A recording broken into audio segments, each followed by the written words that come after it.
नमस्कार दोस्तों, आज बात करेंगे हम निफ्टी के बारे में कि निफ्टी इंडेक्स सन 2025 तक क्या हो सकता है। क्या हम 2025 तक निफ्टी को 25,000 टच करता देख सकते हैं, और ये अगर पॉसिबल है तो कैसे है, और नहीं है तो क्यों नहीं हो सकता। IC के बारे में थोड़ा चर्चा करेंगे। तो कुछ ऐसे बिंदु हैं जिन पर हम विशेष तौर पर अगर डिस्कशन करें तो हमें ये निष्कर्ष निकाला जा सकता है हमारे लिए कि निफ्टी का लेवल 25,000 पहुँच सकता है या नहीं पहुँच सकता 2025 तक। तो दोस्तों, आज मैं बारी बारी से कुछ पॉइंट्स पर डिस्कस करूंगा और अपने एक बोर्ड की सहायता लूंगा ताकि थोड़ा इजीली मुझे भी समझाने में आसानी रहे और आपको समझने में। तो सबसे पहले हम बात करते हैं कि निफ्टी तो एक इंडियन मार्केट का इंडेक्स है। उसके पीछे जो कारक हैं, जो ऑप्शंस अवेलेबल हैं जिसकी वजह से निफ्टी ऊपर जा सकता है, नीचे जा सकता है, उसके बारे में चर्चा करना ज़रूरी है।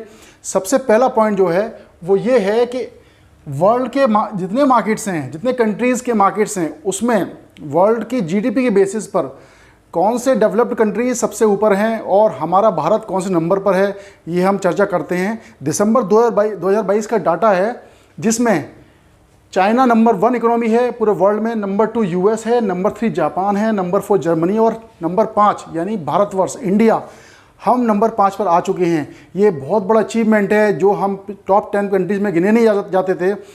सन 2022 के दिसंबर में लास्ट मंथ हम जो है लास्ट मंथ हम 5वें पायदान पे आ चुके हैं। तो फ्रेंड्स, वो क्या स्पीड स्लोअर्स हैं जो हमारे निफ्टी के टारगेट 25,000 को और हमारे देश की GDP इकोनॉमी को $5 ट्रिलियन होने से थोड़ा स्पीड स्लो कर सकते हैं, रोक सकते हैं कुछ समय के लिए। उसमें सबसे बड़ा एक रीज़न है कि अभी जो इंटरनेशनल मॉनेटरी फंड है IMF और एक इंटरनेशनल एजेंसी है वर्ल्ड बैंक, दोनों ने ही हमारे इंडिया की जो GDP ग्रोथ है वो 7.4 से घटाकर 6.8% की है, यानी कि थोड़ा सा डाउनग्रेड किया है हमारी इकोनॉमी को।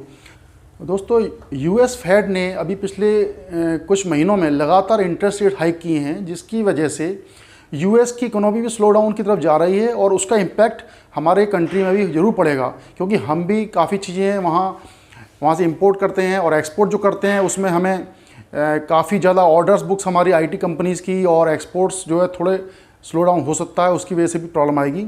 दूसरा, यूरोपियन यूनियन जो है वहाँ पर एनर्जी क्राइसिस चल रही है पिछले साल 1.5 साल से, जो काफ़ी डैम्पनिंग है हमारी इकोनॉमी के लिए ऑल्सो।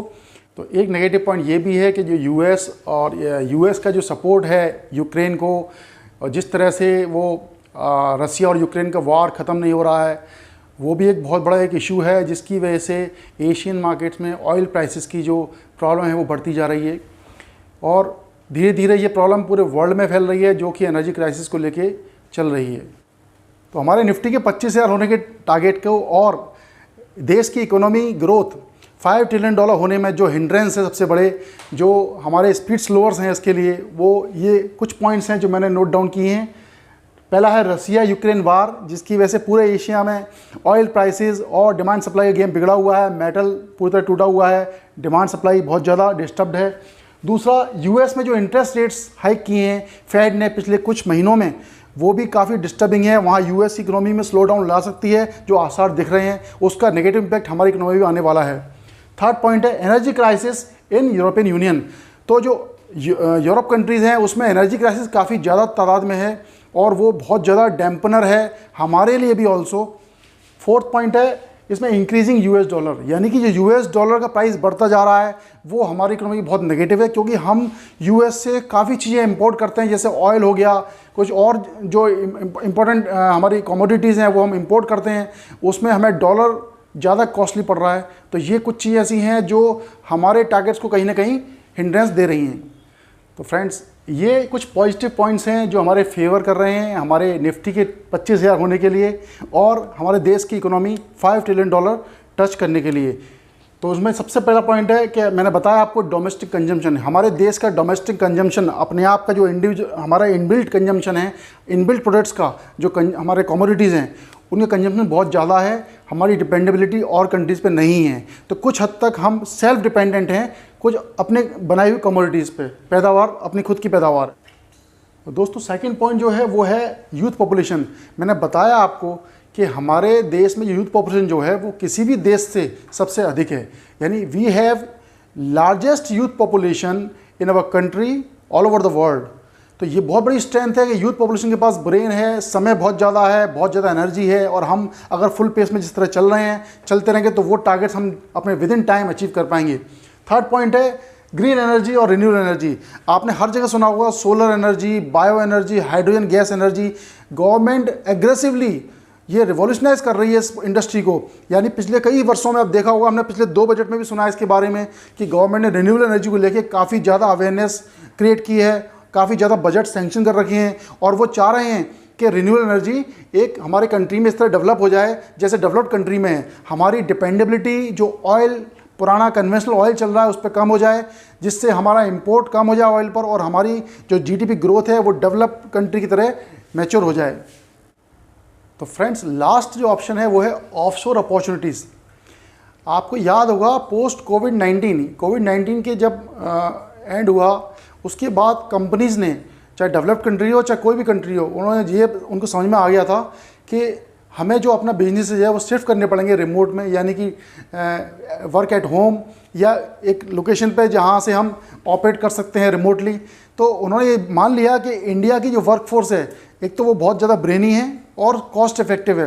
तो पोस्ट कोविड हमारे पास एक इम्पैक्ट ये आया कि अदर डेवलप्ड कंट्रीज़ ने हमें जो बिजनेस आउटसोर्स करना शुरू किया, हमारे इंडियन कंपनीज़ को, हमारे इंडिया में बैठे एम्प्लॉयड जो ब्रेन है उनको, उसकी वजह से हमारा ऑफशोर अपॉर्चुनिटी काफ़ी बड़ी है। पिछले 3 सालों में हमारा ऑफशोर बिजनेस काफ़ी ज़्यादा मैनीफोल्ड हुआ है। एक बहुत बड़ी अपॉर्चुनिटी है कि इंडिया में बैठे बैठे US डॉलर में इनकम लाना थ्रू ऑफशोर अपॉर्चुनिटीज़। तो फ्रेंड्स, हमारे माननीय प्रधानमंत्री जी और Nitin Gadkari ji, chief economic adviser, और सारे वर्ल्ड की जो रिसर्च रेटिंग एजेंसीज़ हैं, उनके हिसाब से इंडिया में अभी दूर दूर तक कहीं भी स्लो डाउन का कोई भी तस्वीर सामने नज़र नहीं आ रही है। डेवलप्ड कंट्रीज़ में स्लो डाउन की स्थिति बन रही है। हम थोड़े से उससे अलग होने वाले हैं क्योंकि हम सेल्फ डिपेंडेंट हैं, सेल्फ रिलायंट हो रहे हैं कुछ चीज़ों में। और हमारे यहाँ सबसे बड़ी चीज़ ये है कि हम चूँकि खुद ही अपनी कमोडिटी पे डिपेंडेंट है। हमारे यहाँ यूथ जनरेशन काफ़ी अच्छी है, हमारा ऑटोमोबाइल इंडस्ट्री डेवलप कर रहा है तेज़ी से, इलेक्ट्रिक व्हीकल्स आ रहे हैं, हाइड्रोजन गैस पे हम शिफ्ट हो रहे हैं, हमारे यहाँ ऑफशोर अपॉर्चुनिटीज़ काफ़ी बन रही हैं। तो फ्रेंड्स, अगर नेगेटिव पॉइंट्स और पॉजिटिव पॉइंट जितने भी हैं हम सबको एक साथ भी ले लें तो भी मेरे हिसाब से जो मुझे लगता है हम 2025 तक अपना निफ्टी का टारगेट 25,000 टच करता देख सकते हैं। कई सारे रीजन्स में इन्वॉल्व हैं क्योंकि गवर्नमेंट की एक प्रायोरिटी है इस समय कि हमारी जो देश की इकोनॉमी है वो $5 ट्रिलियन ले जानी है, जिसमें हमारे माननीय मंत्री, कैबिनेट मंत्री नितिन गडकरी जी का बहुत बड़ा हाथ है। Infrastructure, highways, energy, renewable energy, hydrogen gas, biogas, ये सारे ऑप्शंस हैं। दूसरा भी ऑटोमोबाइल इंडस्ट्री को कैपेक्स डबल करना, बना देना। और एक और टेक्नोलॉजी अभी डिस्कस की इन्होंने, नितिन गडकरी जी ने, कि जो कंस्ट्रक्शन कॉस्ट आ रही है हमारे देश में उसमें भी कुछ रिड्यूस करें, वो कॉस्ट इफेक्टिव करें, स्टील और सीमेंट का कुछ सब्स्टिट्यूट लाएं जिसकी वजह से कॉस्ट इफेक्टिव बने। तो ये सारे पॉइंट्स अगर हम माइंड में रखें तो मैं कहीं से कहीं तक ये नेगेटिव नहीं सोच सकता कि हम इस टारगेट को अचीव न कर पाएँ। तो मैं काफ़ी बुलिश हूँ, 25,000 हम जरूर टच करेंगे। इसके साथ ही आप मुझे आज्ञा दें, और आपको ये वीडियो कैसा लगा आप बताएं, और मेरा चैनल सब्सक्राइब जरूर करें।